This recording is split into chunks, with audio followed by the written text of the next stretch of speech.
Producciones La Neurona Feliz presentan a Viviana López, Julio Córdoba, Juliana López en El Cerebro.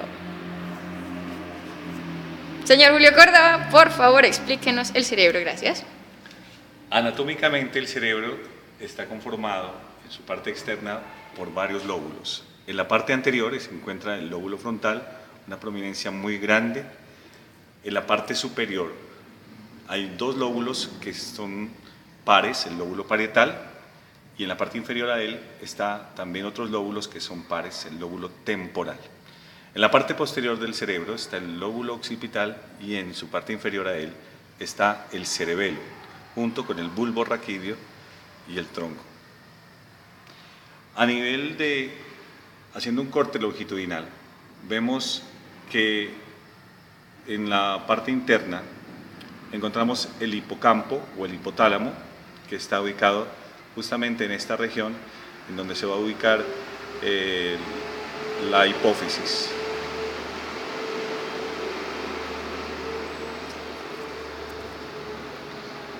El cerebro tiene un peso promedio para cualquier ser humano más o menos entre 1,4 y 1,5 kilogramos.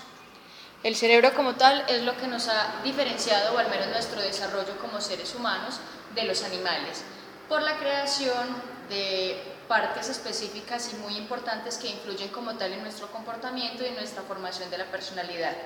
Por ejemplo, tenemos el lóbulo frontal, como le explicaba ahorita el compañero, es una conducta o es lo que nos permite, lo que tiene que ver con el manejo de la conducta, las metas, la concentración, el control emocional, el temperamento, nos permite trabajar con la proyección motora, áreas de asociación, coordinar los mensajes que vienen de otros lóbulos y la resolución de problemas complejos.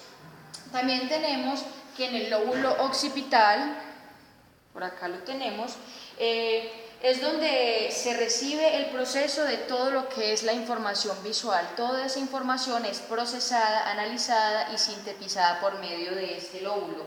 Tenemos también el lóbulo temporal. El lóbulo temporal tiene un poco más de efectos que tienen que ver con el análisis del olfato, la audición, el balance, el equilibrio. Importante con respecto a lo de la personalidad, tiene mucho que ver con la motivación y también con la emoción. Hay comprensión del lenguaje y también tiene que ver con el procesamiento visual de aquello que se puede considerar como complejo. Finalmente, el lóbulo parietal es una proyección sensorial de áreas que tiene que ver con capacidades tanto visuales como visualoespaciales. Esas son las que nos permiten analizar o captar la idea de lo que tiene que ver con el espacio al cual estamos relacionados a nuestro alrededor. Es importante conocer que el sistema límbico es una de las estructuras de aprendizaje y conducta emocionales. El hipocampo nos ayuda en lo que tiene que ver con la formación de nuevos recuerdos. La amígdala es la que rige nuestras emociones relacionadas, por ejemplo, con la autopreservación, que es algo que ha transformado mucho como el ideal del ser humano, haciéndole adaptarse a distintos medios o a buscar maneras que puedan mejorar su supervivencia como tal. Tenemos también el hipotálamo, muy importante, que nos ayuda con lo que tiene que ver con la motivación y la emoción. Cosa interesante, en ella es donde se ve más que todo reflejado el estrés. El tálamo es el centro principal, el reverso sensorial de los centros encefálicos superiores y sus nervios periféricos. Tenemos también el núcleo central por acá, que tiene que ver con la médula espinal, es aquella que nos ayuda a regular la respiración, la tasa cardíaca y la presión sanguínea. El puente nos ayuda con lo que son los ciclos de sueño y la vigilia. Y por último, el cerebelo, que es aquel que nos ayuda con respecto a los reflejos y al equilibrio. También tenemos que de acuerdo a distintas enfermedades que se vayan procesando o teniendo en el cerebro, estas va a sacar como unos síntomas diferentes. Básicamente, todo lo que tiene que ver con los síntomas y signos se dividen en tres. El primero de ellos es el síntoma neurológico. Básicamente estos síntomas o estas enfermedades son descubiertas cuando el ser humano, por ejemplo, se le hace un análisis médico. ¿Qué pasa? Cuando, por ejemplo, tiene temblores, cuando tiene, por ejemplo, movimientos oculares que no son como lo normal, eso da una connotación de que la parte neurológica está siendo gravemente afectada, pero solo se conoce mediante estudios.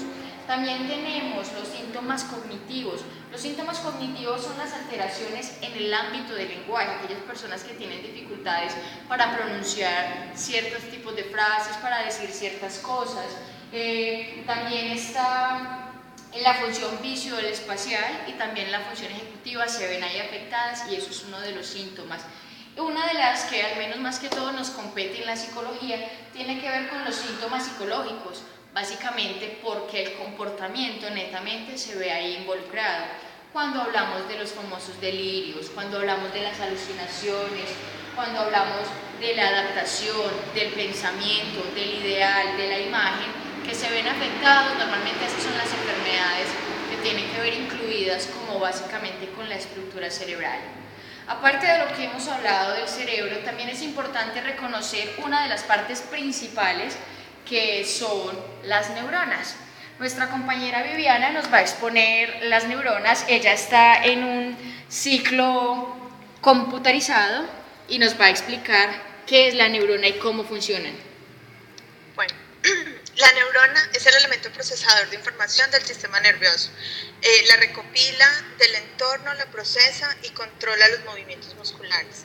En su estructura básica se encuentran el soma, que es el cuerpo celular, contiene el núcleo y gran parte de la maquinaria que realiza los procesos vitales de la célula nerviosa.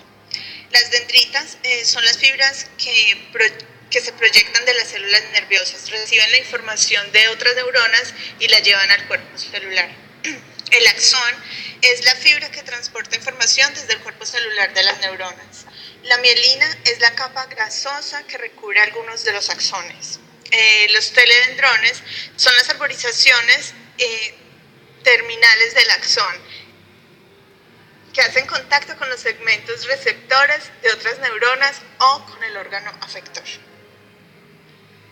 Bueno, queridos compañeros, querida profesora, esta fue la exposición que queríamos realizarles sobre el cerebro. Fue un poco corta, pero esperamos que realmente hayan aprendido y que se les quede algo realmente importante. Muchísimas gracias por su atención y que pasen entonces una feliz tarde. Chao, chao.